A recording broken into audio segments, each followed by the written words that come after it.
श्री सीतारामचंद्रभ्याम नमः। श्रीमद् वाल्मीकि रामायण प्रथम खंड एकोनविंशति विसर्ग सर्ग। इंद्र के द्वारा राजा सगर के यज्ञ संबंधी अश्व का अपहरण, सगर पुत्रों द्वारा सारी पृथ्वी का भेदन तथा देवताओं का ब्रह्मा जी को यह समाचार बताना। विश्वामित्र जी की कही हुई यह बात सुनकर श्री रामचंद्र जी बड़े प्रसन्न हुए। उन्होंने कथा के अंत में अग्नितुल्य तेजस्वी विश्वामित्र मुनि से कहा, ब्राह्मण आपका कल्याण हो। मैं इस कथा को विस्तार के साथ सुनना चाहता हूँ। मेरे पूर्वज महाराजा सगर ने किस प्रकार का यज्ञ किया। उनकी यह बात सुनकर विश्वामित्र को बड़ा कौतूहल हुआ। वे यह सोचकर कि मैं जो कुछ कहता ना चाहता हूँ उसी के लिए ये प्रश्न कर रहे हैं, जोर जोर से हंस पड़े। हंसते हुए से ही उन्होंने श्री राम से कहा, राम, तुम महात्मा सगर के यज्ञ का विस्तार पूर्वक वर्णन सुनो। पुरुषोत्तम शंकर जी के शवशुर हिमावन नाम से विख्यात पर्वत विंध्याचल तक पहुंचकर तथा विंध्यपुर पर्वत हिमावन तक पहुंचकर दोनों एक दूसरे को देखते हैं। इन दोनों के बीच में दूसरा कोई ऐसा ऊंचा पर्वत नहीं है जो दोनों के पारस्परिक दर्शन में बाधा उपस्थित कर सके। इन्हीं दोनों पर्वतों के बीच आर्यावर्त की पुण्य भूमि में उस यज्ञ का अनुष्ठान हुआ। पुरुष सिंह वही देश यज्ञ करने के लिए उत्तम माना गया है। तात कुकुस्थन नंदन राजा सगर की आज्ञा से यज्ञ की आवश्यक रक्षा यज्ञ अश्व की रक्षा भार सुदर्श धनुधर महारथी अंशुमन ने स्वीकार किया था। परंतु पर्व के दिन यज्ञ में लगे हुए राजा सगर के यज्ञ संबंधी घोड़े को इंद्र ने राक्षस का रूप धारण करके चुरा लिया। काकुस्थन महामना सगर के उस अश्व का अपहरण होते समय समस्त ऋषि जनों ने यजमान सगर से कहा, कुकुस्थनंदन, आज पर्व के दिन कोई इस यज्ञ संबंधी अश्व को चुराकर बड़े वेग से लिए जा रहा है। आप चोर को मारिए और घोड़े को वापस लाइए, नहीं तो यह यज्ञ में विघ्न पड़ जाएगा और वह हम सब लोगों के लिए अमंगल का कारण होगा। राजन, आप ऐसा प्रयत्न कीजिए जिससे यह यज्ञ बिना किसी विघ्न बाधा के परिपूर्ण हो।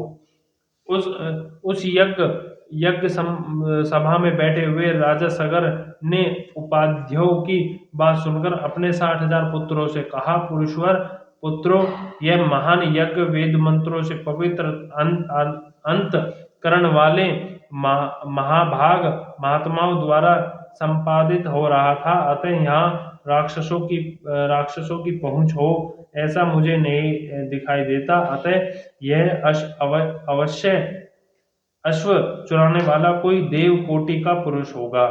अतः पुत्रों, तुम लोग जाओ घोड़े की खोज करो, तुम्हारा कल्याण हो। समुद्र से घिरी हुई इस सारी पृथ्वी को छान डालो। एक एक योजन विस्तृत भूमि को बांटकर उसका चप्पा चप्पा देख डालो। जब तक घोड़े का पता न लगे तब तक मेरी आज्ञा से इस पृथ्वी को खोदते रहो। इस खोदने का एक ही लक्ष्य है, उस अश्व के चोर को ढूंढ निकालना। मैं यज्ञ की दीक्षा ले चुका हूँ, अतः स्वयं उसे ढूंढने के लिए नहीं जा सकता। इसलिए जब तक उस अश्व का दर्शन न हो तब तक मैं उपाध्यायों को और पौत्र अंशुमन के साथ यहीं रहूंगा।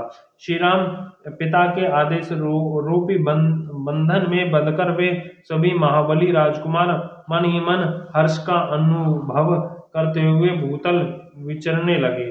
भूतल पर विजय सारी पृथ्वी का चक्कर लगाने के बाद भी उन्हें अश्व को न देखकर उस महाबली पुरुष सिंह राजपुत्रों को प्रत्येक हिस्से में एक एक योजन भूमि का बंटवारा करके अपनी भुजाओं द्वारा उसे खोदना आरंभ किया।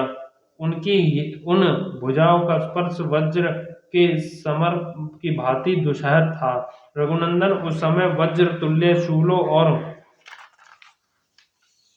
शूलों और अत्यंत दारुण हलों द्वारा उस सब ओर से विधन की जाती हुई वसुधा आवर्तक करने लगी। रघुवीर उन उन राजकुमारों द्वारा मारे जाते जाते हुए नागों, असुरों, राक्षसों तथा दूसरे दूसरे प्राणियों का भयंकर आर्तनाद गूंजने लगा। रघुकुल को आनंदित करने वाले श्री राम, उन्होंने 60,000 योजन की भूमि खोद डाली, मानो वे सर्वोत्तम रसातल का अनुसंधान कर रहे हो। नरश्रेष्ठ राम इस प्रकार पर्वतों से युक्त जम्भ द्वीपों की भूमि होते हुए वे राजकुमार सब ओर चक्कर लगाने लगे। इसी समय गंधर्वों, असुरों और नागों सहित संपूर्ण देवता मन ही मन घबरा उठे और ब्रह्मा जी के पास गए। उनके मुख पर विषाद छा रहा था।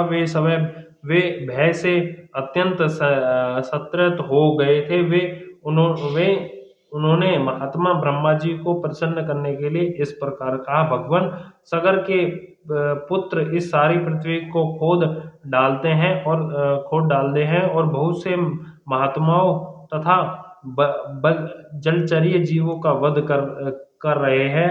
हम सारे यज्ञ हम यह हमारे यज्ञ में विघ्न डालने वाला है। यह हमारा अश्व चुरा कर ले जाता है। ऐसा कहकर वे सगर के पुत्र समस्त प्राणियों की हिंसा कर रहे हैं। इस प्रकार श्रीमद् वाल्मीकि निर्मित अर्ष रामायण आदि काव्य के बालकांड में 39वां सर्ग पूरा हुआ। बोल सियापति रामचंद्र की जय। पवन सुत हनुमान की जय। लक्ष्मण भाई शत्रुघ्न भगवान की जय। जय जय सियापति रामचंद्र की जय।